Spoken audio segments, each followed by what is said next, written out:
I needed this job to pay for med school, clean his penthouse, avoid being seen. Simple.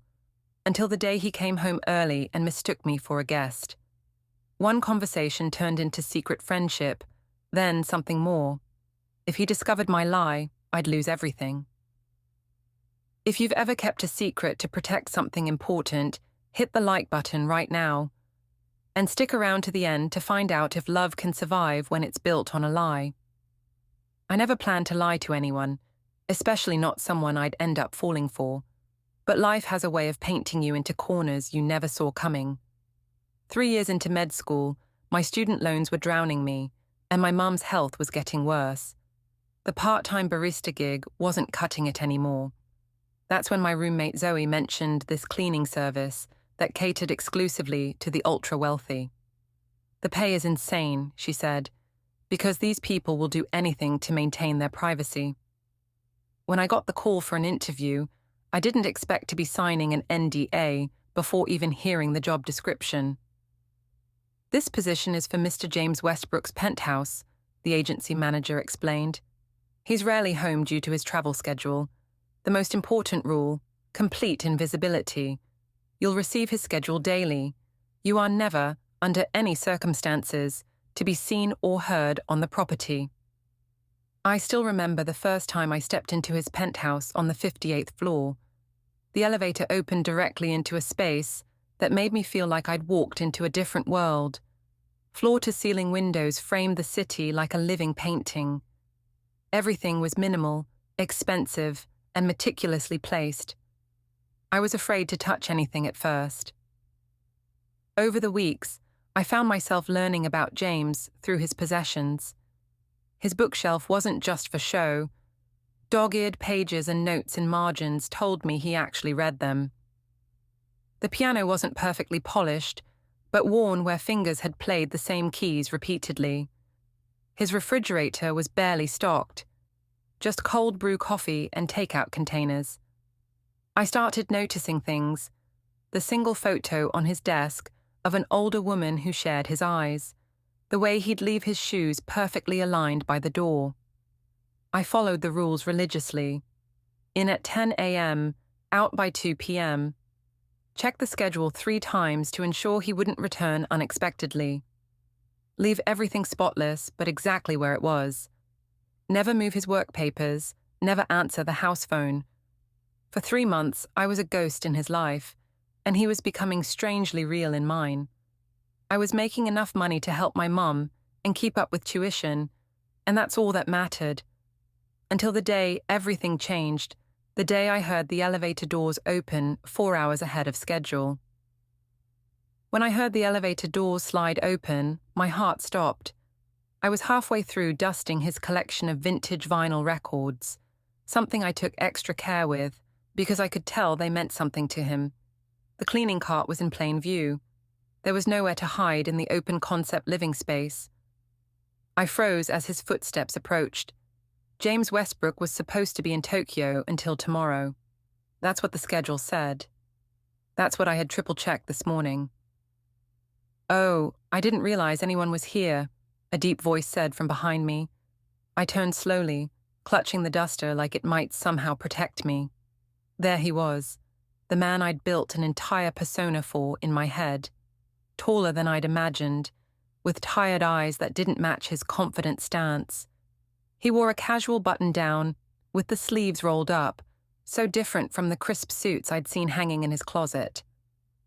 "I'm so sorry," I stammered. "I was told you wouldn't be back until—" "Plans changed," he said, loosening his watch. "You're not from the usual cleaning service, are you?" In that split second, I made a decision that would change everything. The correct answer was yes. The truth was yes.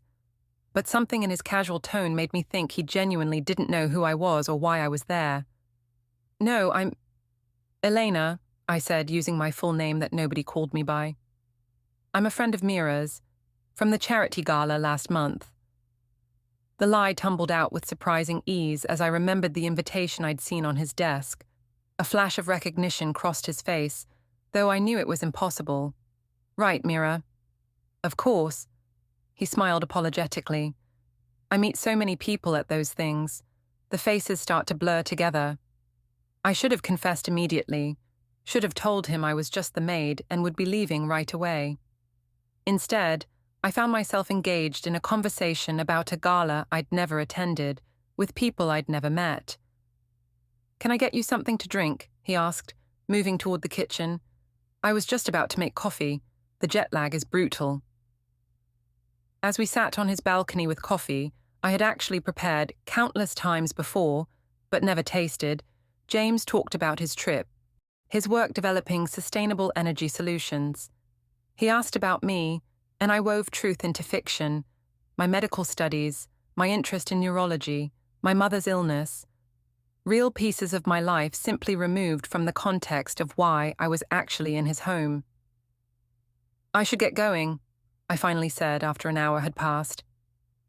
"This was unexpected but nice," he replied, walking me to the elevator.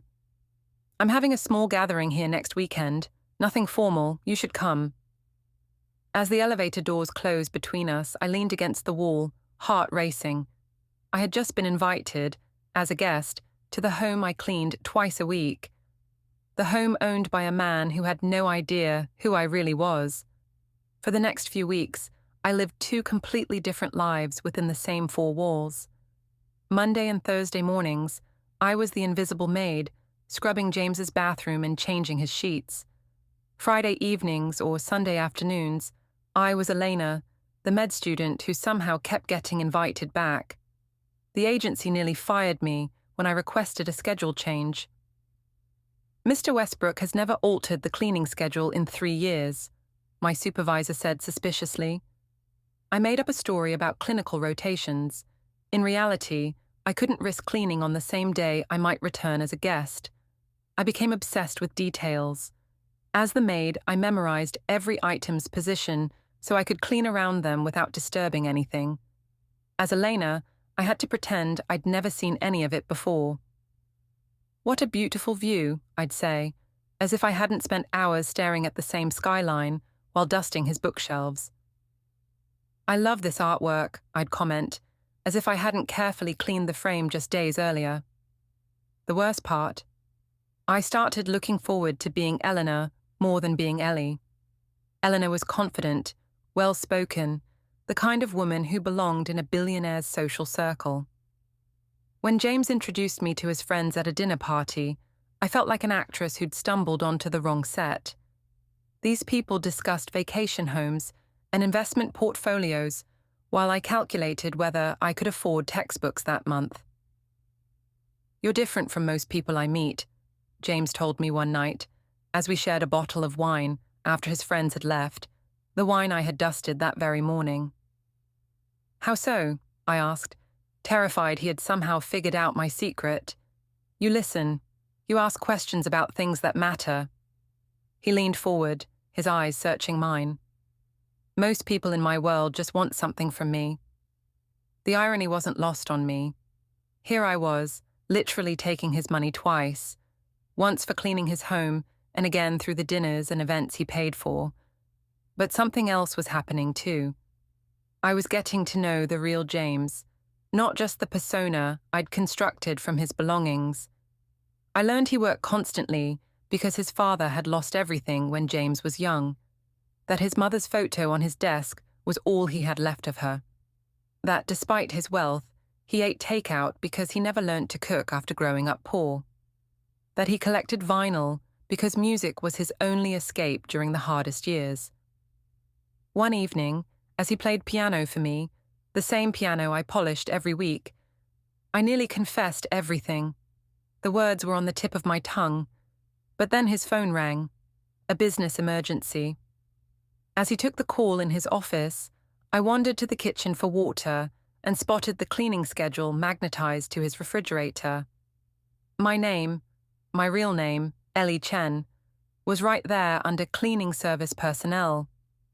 He had never connected the dots, never looked at the name of the woman who cleaned his home twice weekly. I was truly invisible in one life and becoming increasingly central in the other, and with each passing day, keeping these worlds separate was becoming more impossible. By the 3rd month of my double life, Something had shifted between James and me. Our conversations lasted longer. His texts became more frequent.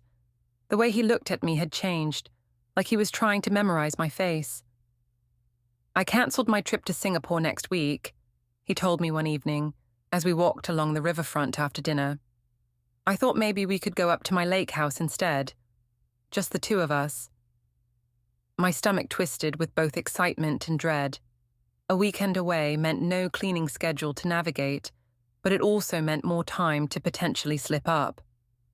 More importantly, it meant whatever was happening between us was becoming serious. "I'd like that," I said, and I meant it. Despite the lie that started everything, what I felt for James was real. The way my heart raced when he reached for my hand wasn't pretend. That night, he kissed me for the first time, standing outside my apartment building, my actual apartment, the one I shared with 3 other broke students in a neighborhood James had probably never visited before his driver dropped us off. When his lips touched mine, I forgot about the deception, the double life, everything except how right it felt. But reality crashed back the very next morning. "You're seeing someone, aren't you?" Zoe asked, eyeing me over her coffee mug as I floated around our kitchen, still thinking about James's kiss. "What makes you say that?" "Oh, I don't know. Maybe the fact that you're humming, or that you've turned down 3 extra cleaning shifts, or that your phone keeps lighting up with texts that make you smile like an idiot." I hesitated, desperate to tell someone the impossible situation I'd created. "It's complicated." "Is it one of those rich guys whose houses you clean, because that's either a terrible rom-com or a lawsuit waiting to happen?" Her words hit like a bucket of ice water. She was right. This wasn't just about losing my job anymore. The cleaning agency could sue me for violating the NDA. James could press charges for misrepresentation, for being in his home under false pretenses. "I need to end it," I said, more to myself than to her. But I didn't. Instead, I went to the lake house. I spent a perfect weekend with James, learning that the man who dominated boardrooms was afraid of spiders, that he could make pancakes but nothing else, that he had night terrors sometimes from the stress of his childhood. During a thunderstorm, with rain lashing against the windows, he told me about his failed engagement 3 years ago. "She was with me when I had nothing," he said quietly. "Once the company took off, I realized she stayed because she was waiting for exactly that, for the money to start coming in." "Is that why you work so much? Why you keep people at a distance?" I asked, thinking of the sparse personal touches in his apartment. He looked at me for a long moment. "Until you—" "Yes." I nearly broke that night, nearly told him everything. But the word stuck in my throat when he said, "You're the first real thing in my life in years, Elena. Everyone else wants something from me." The next week brought a new complication. The agency assigned a second cleaner to the penthouse. Supposedly, the workload had increased. In reality, someone had noticed discrepancies in what I reported, cleaning versus what I actually did. My supervisor made a surprise visit during my shift. "Mr. Westbrook mentioned meeting you at a charity event," she said, watching me carefully. "Funny coincidence that you have the same first name as someone he met there." My blood ran cold. He must have misheard. "You know we're not supposed to interact with clients." Her eyes narrowed. "Exactly. Remember that NDA you signed?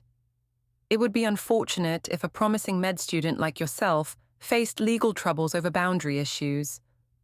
The threat was clear, as was the choice ahead of me. Continue living a lie that was spinning beyond my control, or lose both my job and the man I was falling in love with. I knew my time was running out, but I couldn't bring myself to end things with James. Every logical part of me screamed to walk away before the crash, but my heart wouldn't listen. For the first time in my life, I was putting my feelings ahead of my responsibilities, my future, everything.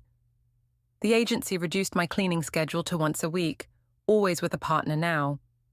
I knew they were watching me, waiting for proof that I was crossing lines with a client. Meanwhile, James had given me a key to his penthouse. For whenever you want to come over, he'd said, unaware that I already had access to every inch of his home. That Friday, I used the key for the first time as Elena. James was cooking dinner, his one recipe, pasta with store-bought sauce that I'd watched him attempt to improve with random spices from his barely used spice rack. I brought wine and a change of clothes, planning to stay the night, my first night there that didn't involve cleaning supplies. "There's something I need to tell you," James said, as we settled onto the couch after dinner. My heart nearly stopped, thinking somehow he'd discovered my secret. Instead, he took my hand and continued. "I've been offered a position overseeing our expansion in Europe. It would mean moving to London, at least for a year." "That's amazing," I managed, though inside I was calculating what this meant for us. "I want you to come with me," he said, his eyes never leaving mine. "I know it's fast and I know you have med school, but there are programs there. Great ones. I've looked into it." He'd researched medical schools in London. For me, he was planning a future that included me. The magnitude of what I'd done hit me all at once. "James, there's something I need to tell you too," I began, finally finding the courage. But his phone rang, his sister calling from Chicago. He apologized and took the call in his office. While waiting, I wandered nervously around the living room, rehearsing my confession in my head. That's when I noticed it, a folder on the coffee table labeled Cleaning Service Review.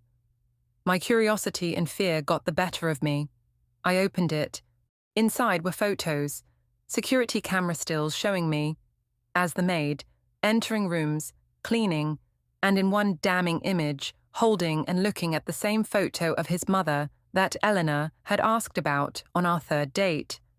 There was also a report from a private investigator, my full name, my address, my school records, and a final note. Confirmed, Elena Mills and Ellie Chen are the same person. He knew. He'd known for how long? My mind raced through our recent interactions, searching for signs. The way he'd been distant earlier this week. The unusual questions about my childhood that seemed to come out of nowhere. He'd been testing me, comparing stories. I heard his office door open and turned, the folder still in my hands. "Found something interesting." His voice was cold in a way I'd never heard before. "James, I can explain. How long were you planning to keep this up? Was there some endgame, money, a story to sell?" The hurt in his eyes cut deeper than his words. "No, it wasn't like that. That first day when you came home early, I panicked. So you decided to lie. For months, to become something like a girlfriend while also being paid to clean my toilet." He laughed bitterly. "Do you have any idea how that makes me feel? Do you know what it's like to realize the one person you thought was real was actually the biggest fake of all?" I was crying now, trying to make him understand. Everything between us was real. Yes, I lied about how we met, but everything else, my feelings for you, who I am. Who you are is someone who violated my privacy, my trust, and apparently a legally binding NDA. He ran his hands through his hair, looking suddenly exhausted. "The agency called me yesterday. They've suspected for weeks. I defended you, told them they were mistaken. James, please. I need you to leave. Now you're fired, obviously. The agency will be in touch about potential legal consequences." In that moment, I saw everything collapse. My job, my relationship, possibly my career if this led to legal trouble. All because of one impulsive lie that had spiraled beyond control. "I love you," I whispered as I gathered my things, a desperate last effort. He turned away, his voice breaking. "I don't even know who you are." The elevator doors closed on my old life. By the time I reached the lobby, my keycard no longer worked. I was locked out, just like that. Everything gone in an instant. The next 3 weeks were the darkest of my life. The agency didn't sue me, but they made sure I wouldn't work in any service position again with the references they gave. My mother's medical bills kept coming. I picked up extra shifts at the coffee shop, but it wasn't nearly enough. Worst of all, I couldn't stop thinking about James, the hurt in his eyes, The way his voice broke when he told me to leave. I tried calling, texting, emailing. Nothing. I even stood outside his building one rainy afternoon, but security had my photo. "Mr. Westbrook has requested you be denied entry," the guard informed me coldly. I learned from a gossip column that he'd moved up his London plans. He was leaving in 2 days. That night, I sat in my tiny apartment with Zoe, surrounded by half-empty takeout containers. "I messed up everything," I whispered. "My job, my future, the only man I've ever really loved." "Then fix it," Zoe said simply. "He won't even talk to me." "So, make him listen." She pulled out her laptop. "You know when his flight leaves. Terminal 5 tomorrow night." I shook my head. "This isn't a movie. They won't let me pass security." "Then catch him before security." She looked at me seriously. "Ellie, you've always done the responsible thing. You work 3 jobs. You take care of your mum. You're killing yourself to become a doctor. Maybe for once, the responsible thing is fighting for something that matters to you." The next day, I did something I'd never done before. I skipped my clinical rotation. I spent hours writing a letter, pouring everything into it. Not excuses, but the truth. About growing up watching my mother clean other people's houses to put food on our table. About my dream of becoming a doctor so other families wouldn't suffer like ours did. About how that one impulsive lie seemed harmless until I started falling in love with him. I got to the airport 3 hours early, stationed myself near the drop-off point for international departures. When his car pulled up, I almost lost my nerve. But then I saw him, looking tired, his eyes missing their usual spark. "James," I called out, approaching cautiously as his driver unloaded luggage. He froze when he saw me. "How did you know?" "Please, just give me 5 minutes. Then I'll go, and you'll never have to see me again." Something in my voice must have reached him. He nodded slightly, stepping away from his driver. "I wrote you this," I said, handing him the letter. "But the short version is, I'm sorry, not just for lying about how we met, but for continuing the lie when I should have told you the truth." He looked at the envelope but didn't open it. "Why did you—" At first it was panic, then fear of losing my job, but eventually ... I took a deep breath. Eventually it was fear of losing you, which happened anyway. You had weeks to tell me the truth, months. And every day it got harder. Every day the potential consequences got bigger. I wiped away a tear. "But I'm not asking for another chance, James. I just needed you to know that what I felt for you was real. The woman you spent time with, that's the real me. Not the lie about how we met, but everything else." He was quiet for so long I thought he wouldn't respond. Finally he said, "I checked, you know. After I found out, I confirmed you really are in med school, that your mother really is sick, that you really did work 3 jobs to make ends meet." "You did?" I needed to know what parts were real. He looked down at the letter in his hands. "You know what hurt the most? Not the lie itself, but realizing you didn't trust me enough to tell me the truth. That you thought I was so shallow I wouldn't understand why you did what you did. I was wrong," I admitted, "about so many things." His flight was announced over the loudspeaker. He glanced toward the terminal entrance. "I have to go," he said. I nodded, stepping back. "I know. Have a good life, James." As he turned to leave, he paused. "The research fellowship at London Memorial. What about it?" "They're still accepting applications. It's perfect for neurology students." He held up the letter. "I'll read this on the plane." That was it. No promises, no declarations. Just a tiny window barely cracked open. 2 months later, I received an acceptance letter from London Memorial Hospital's research program. It wasn't from James, I checked, but I knew he'd pointed me toward the opportunity. I took it as the peace offering it was. On my first day in London, it rained. I was struggling with my luggage outside the hospital housing when a familiar car pulled up.